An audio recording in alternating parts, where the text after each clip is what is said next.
George Orwell escreveu um aviso, mas nós temos que ter isso como um manual de instruções. O Grande Irmão não é só um vilão do livro, ele está aí, nesse dispositivo no qual você está me assistindo agora. 1984, com certeza, é um dos livros mais atemporais que existem. Isso porque, mesmo que ele tenha sido escrito lá nos anos 50, suas lições a gente pode usar até hoje, diante de um cenário de tanta hipervigilância que a gente vive.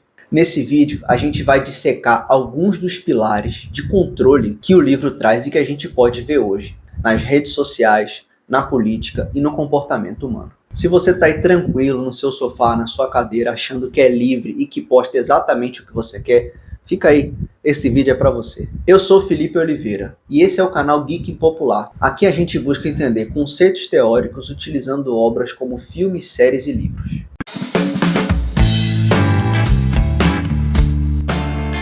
Mas antes de tudo, a gente precisa entender do que se trata esse conceito e essa história. 1984 foi escrito por George Orwell, lá por volta de 1950, e a inspiração para que ele escrevesse esse livro foi o regime totalitário na União Soviética, através do ditador Joseph Stalin. Para quem não sabe, a União Soviética é o que a gente conhece hoje territorialmente como Rússia. Ele escreveu esse livro lá por volta de 1950, quando o mundo ainda vivia um contexto ali de Guerra Fria, pós-Segunda Guerra Mundial. Então, no final da Segunda Guerra, a gente vê aquela demonstração terrível de poder bélico, de bombas atômicas, e aí o mundo começa a enxergar a realidade a partir disso. E é nesse contexto que ele escreve o livro.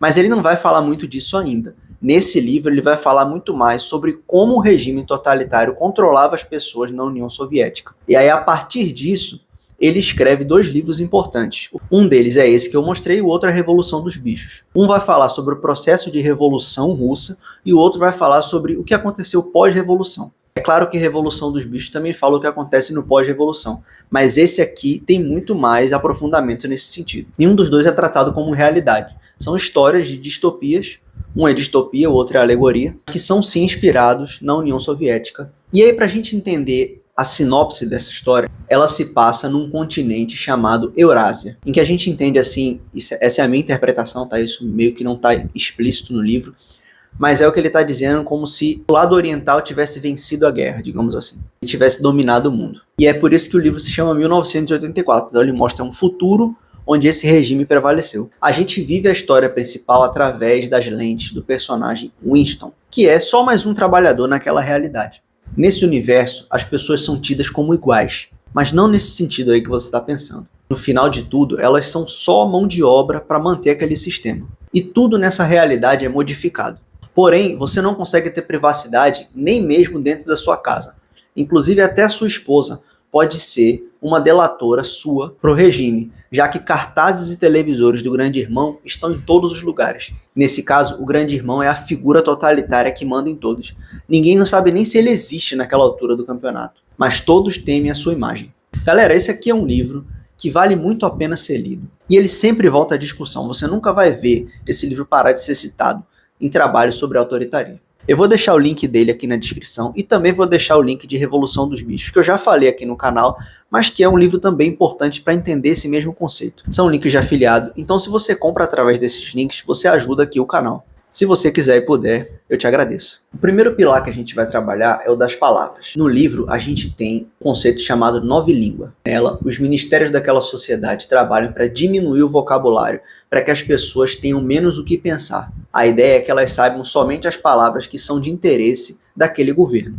A novilíngua também é usada para reprimir toda e qualquer tentativa de insurgência ou rebelião. A partir de algumas interpretações, palavras como liberdade já nem existem mais.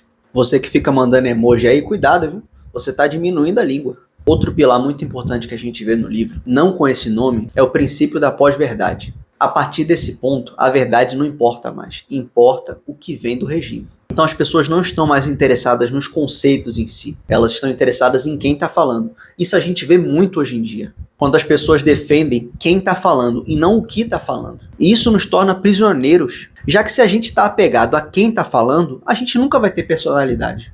Só que em 1984, isso já é uma coisa obrigatória. Infelizmente, é muito difícil haver uma insurgência. E eu não tô aqui para trazer nenhuma teoria da conspiração ou coisa do tipo, nem é meu perfil fazer isso. Mas hoje, o ambiente da internet, o tribunal da internet, faz com que a gente se torne refém do que os outros estão dizendo, e não do que a gente realmente pensa.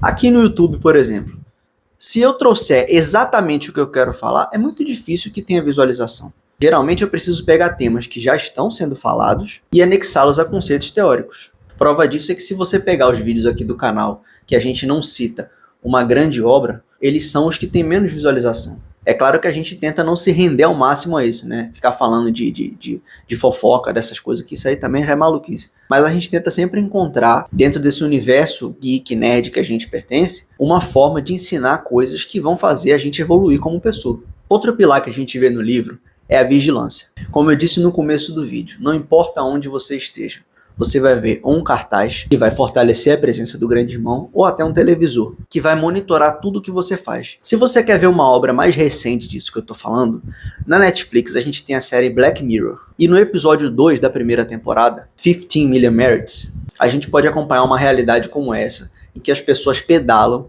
para ganhar uma moeda chamada mérito, até mesmo no seu quarto. E essa questão da vigilância a gente pode ver muito nos dias de hoje, só que com um agravante, ela é voluntária. Ou vai me dizer que você leu os termos de uso do Google quando você foi assinar? Lá estava escrito que ele poderia monitorar tudo seu.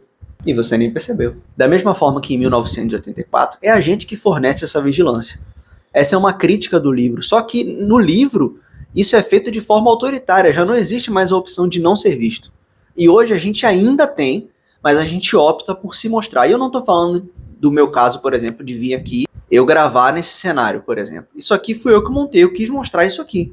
Mas isso aqui não é a minha vida toda, isso aqui é um trecho da minha vida, é um recorte que eu sento aqui e venho mostrar para você o que eu penso. Mas não quer dizer necessariamente que a minha vida aconteça toda aqui nesse ambiente que eu estou gravando. Só que a diferença nesse momento do livro para a nossa realidade é que a nossa privacidade ainda não morreu por decreto, mas ela está morrendo por vaidade, já que a gente voluntariamente, em troca de aceitação, está entregando a nossa vida na internet. Um desdobramento do pilar anterior e o novo pilar é a vigilância entre pares. Em 1984, as crianças entregavam seus próprios pais para o regime porque isso era colocado na cabeça delas que elas estavam fazendo um bem para o coletivo. Esse tipo de comportamento não é visto só em 1984. Se você for procurar saber, uma das histórias que serve de base para a Coreia do Norte é sobre um menino que entregou os pais para o regime. Então esse tipo de comportamento autoritário é muito visto nesse livro, assim como em outras realidades.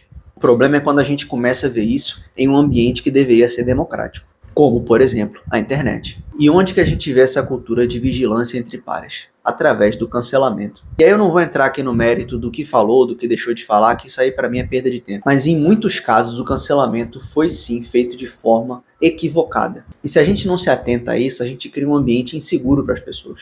E o último e mais alarmante pilar, a polarização.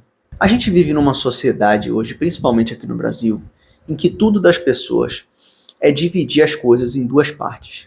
Ah não, se tem lado A, tem lado B. E assim, não pode ter lado C, nem D, nem E, nem F. Tem que ser lado A e lado B. Se você não é do lado A nem do lado B, então você não presta. Então você é isentão. Mas isso, pessoal, é programado, é previsto para que as coisas aconteçam dessa maneira.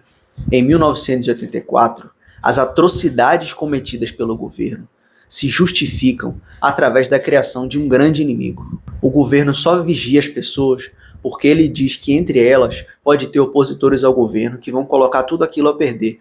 E até o pouquinho de segurança que as pessoas têm pode se perder se eles não vigiarem. Nesse contexto, as pessoas abrem mão da sua liberdade em troca de segurança. E isso é gravíssimo. Parece até que a gente não aprendeu com a história e que a gente está repetindo esses erros de novo.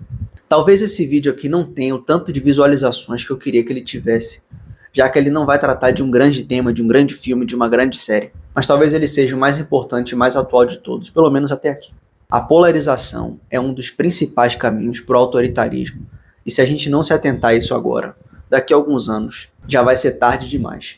Uma das críticas desse livro é que as pessoas aceitam que seu lado da história utilize estruturas autoritárias para se manter no poder e para te proteger, sendo que ninguém está interessado em condenar essas atitudes.